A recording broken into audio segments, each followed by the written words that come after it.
Assalamualaikum warahmatullahi wabarakatuh. Perkenalkan, nama saya Nadia Cahaya Putri dengan NIM G00242205 dari kelompok A8.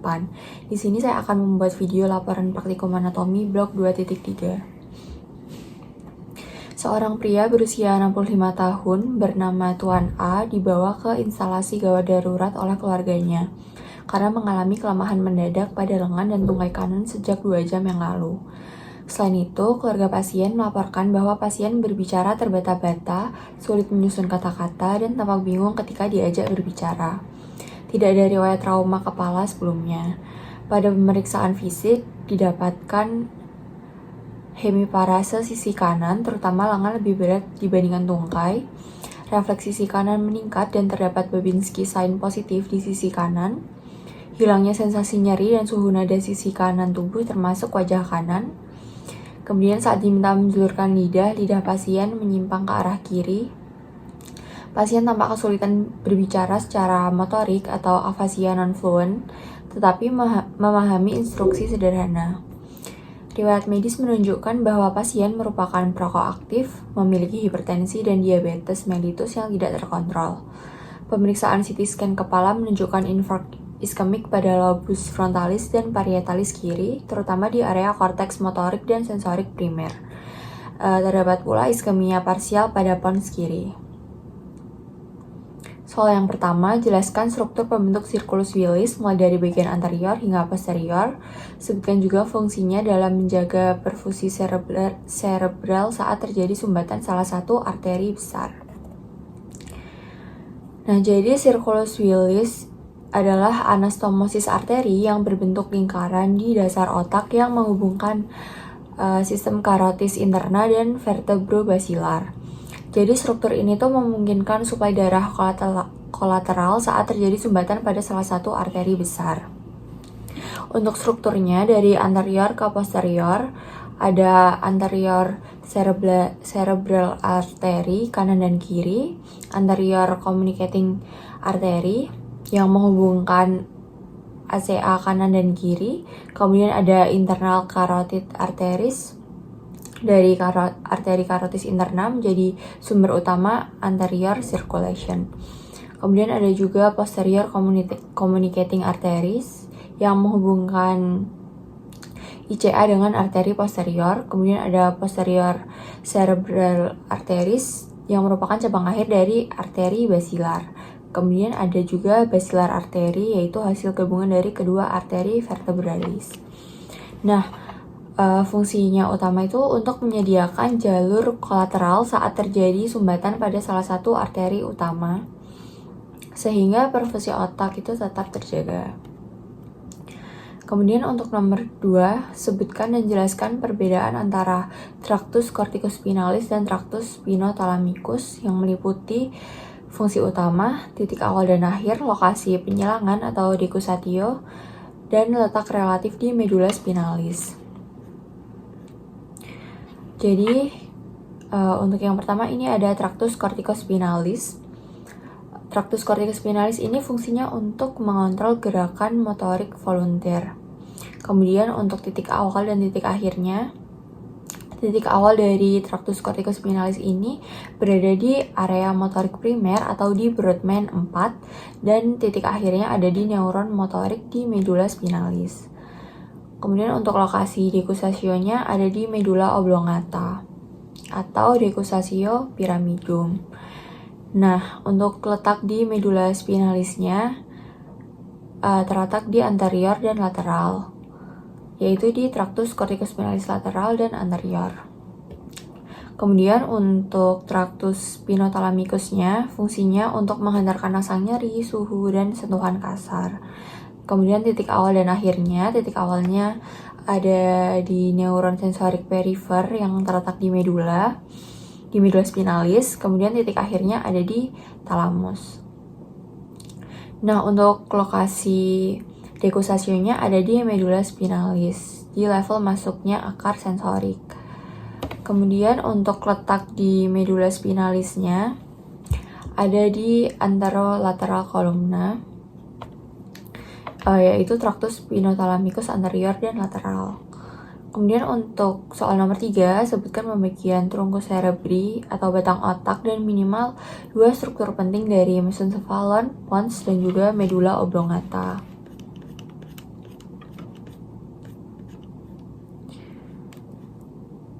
Nah, jadi trunkus cerebri atau batang otak itu terdiri atas 3 bagian utama, yaitu ada mesencephalon, pons, dan juga medula oblongata.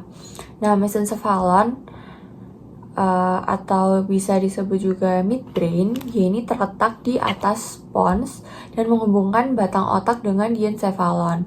Fungsinya itu banyak berkaitan dengan motorik, penglihatan, dan juga pendengaran. Kemudian untuk struktur penting dari mesencephalon ini ada substansia nigra. Nah, substansia nigra ini terlihat gelap karena dia itu mengandung dopaminergic neuron yang merupakan bagian dari sistem motorik basal ganglia.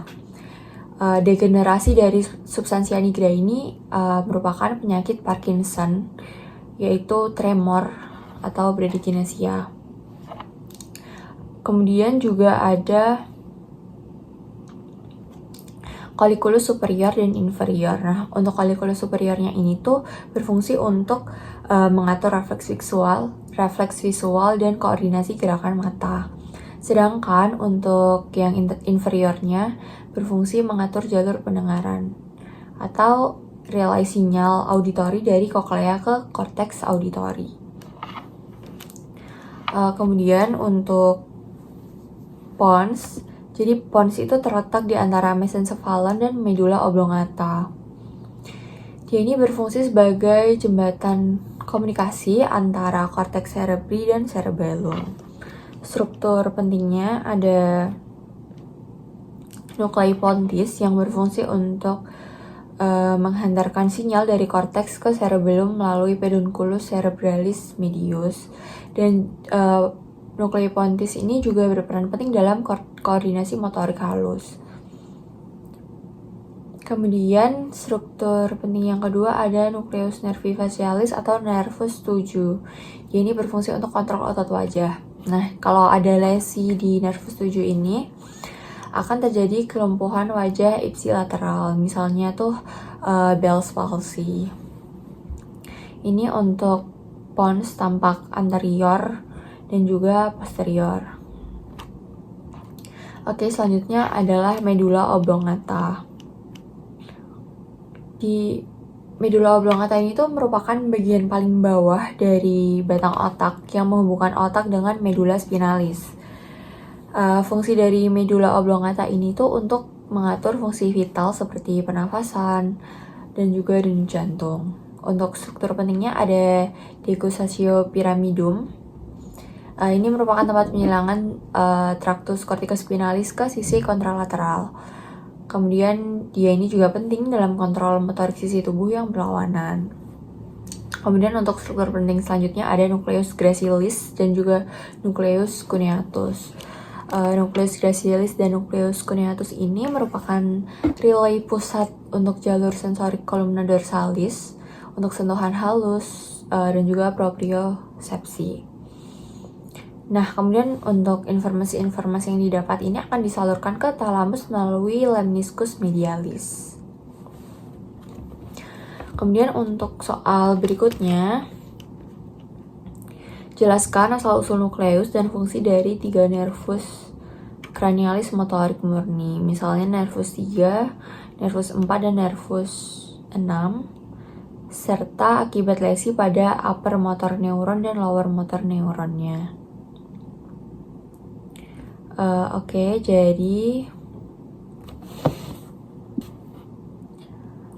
Jadi untuk yang pertama, nervus 3 atau nervus oculomotor, dia ini asal-usul nukleusnya adalah nukleus nervi oculomotori yang ada di mesencephalon, di level atas dari collicus superior. Kemudian untuk fungsi motoriknya, nervus 3 ini berfungsi untuk menggerakkan sebagian besar otot ekstraokular, contohnya adalah musculus rectus superior, inferior, dan juga medialis. Kemudian untuk menggerakkan otot musculus obliquus inferior juga. Kemudian juga untuk mengangkat kelopak mata atas atau musculus levator palpebra superior, dan juga untuk konstriksi pupil dan akomodasi via nucleus Edinger Westphal ke parasimpatis.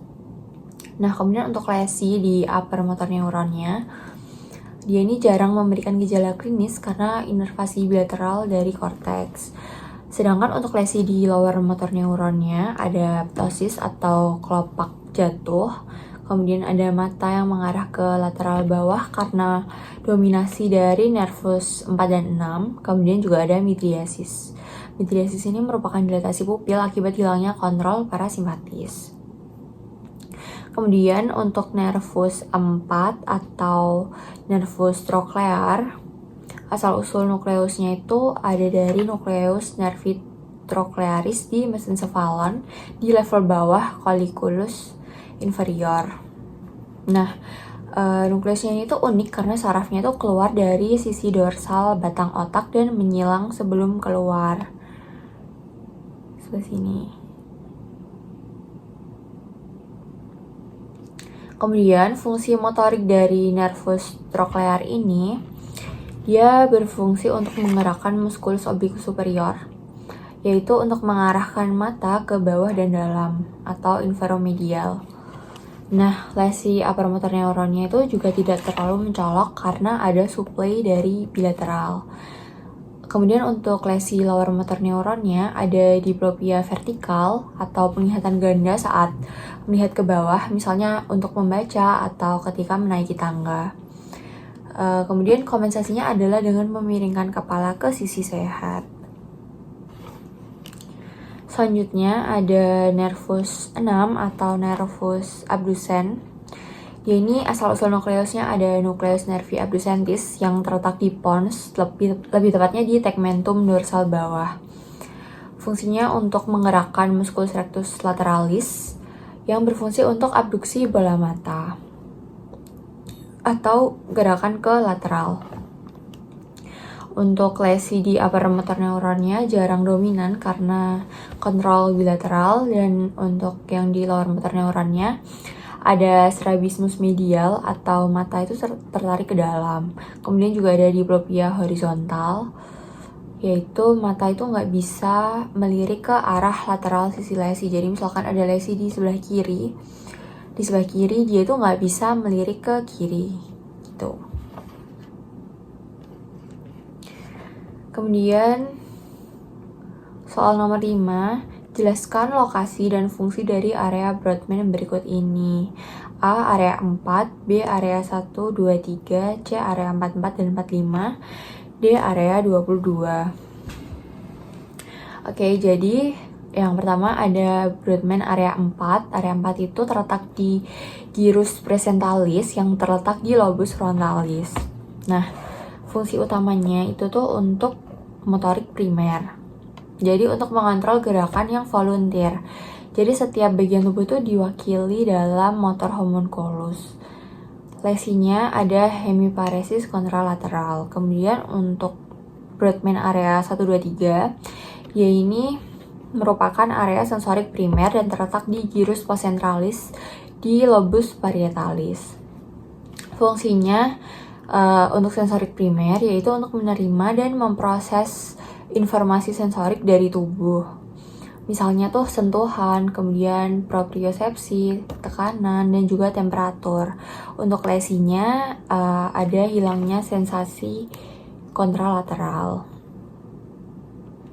Kemudian untuk Brodmann area 44 dan 45 ada di sini. Ini tuh merupakan area Broca. Jadi dia ini terletak di gyrus frontalis inferior yang bagian kiri pada mayoritas orang yang right-handed. Jadi fungsi utamanya itu untuk produksi bahasa, untuk motorik bicara. Lesinya itu ada afasia Broca, sulit bicara tapi paham bahasa. Nah, kemudian untuk yang area 22 atau disebut juga area Wernicke, ini terletak di gyrus temporalis superior sinistra. Fungsinya adalah untuk pemahaman bahasa. Lesinya itu ada afasia Wernicke, yaitu bicaranya itu lancar tapi nggak bermakna. Dan ada gangguan pemahaman bahasa. Nah, area Broca dan Wernicke ini tuh dominan di hemisfer kiri pada hampir semua orang yang right-handed. Dan sebagian besar orang left-handed. Kemudian untuk area Brodmann 4, ya ini memiliki representasi topografis, yaitu wajahnya di lateral, tungkainya di medial, dan berhubungan dengan soal nomor 6 nanti.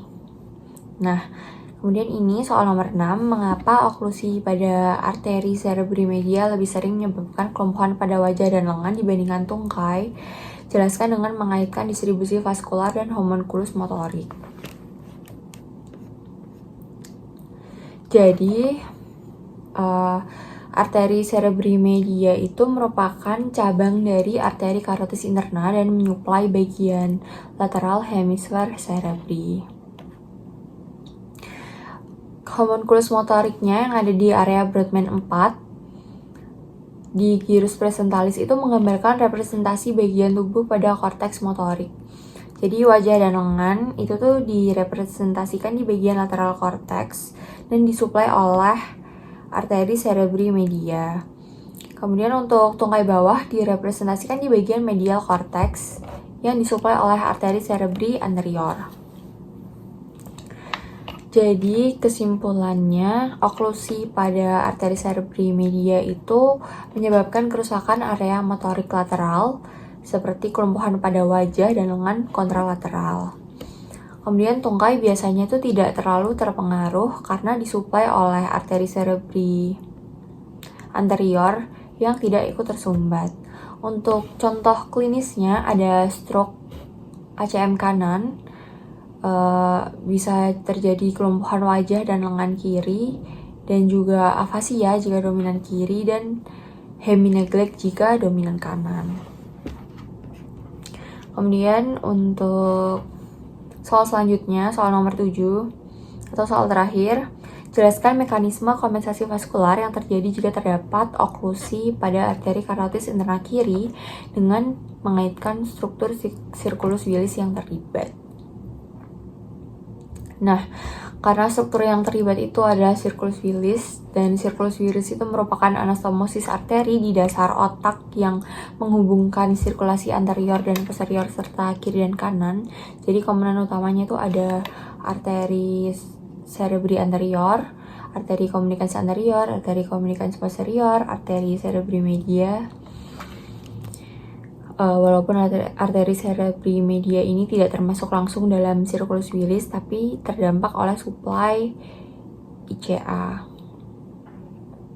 Nah, untuk mekanisme kompensasinya saat ACI kiri tersumbat itu tuh dari sisi kanan via arteri komunikasi anteriornya, dia itu ACI kanan menuju ke ACA kanan dan melalui arteri komunis anterior menuju ke ACA kiri dan perfusi wilayah anterior kiri atau frontal medial. Kemudian kalau dari sirkulasi posterior via posterior komunis arteri kiri, dia itu dari arteri basilar ke PCA kiri melalui PCOM A kiri dan masuk ke sisa suplai ICA kiri dan akhirnya menyuplai bagian MCA kiri.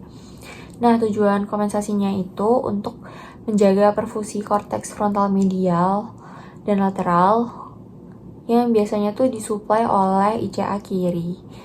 Tanpa circulus willis, oklusi ICA ini bisa langsung menyebabkan iskemia luas di hemisfer kiri. Nah, efektivitas kompensasinya ini tuh tergantung anatomi dari masing-masing individu.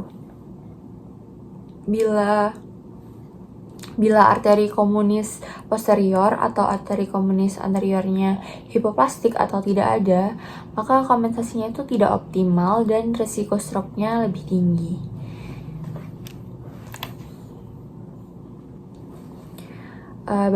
Mungkin sekian video laporan praktikum anatomi blok 2.3 dari saya. Mohon maaf bila ada salah kata.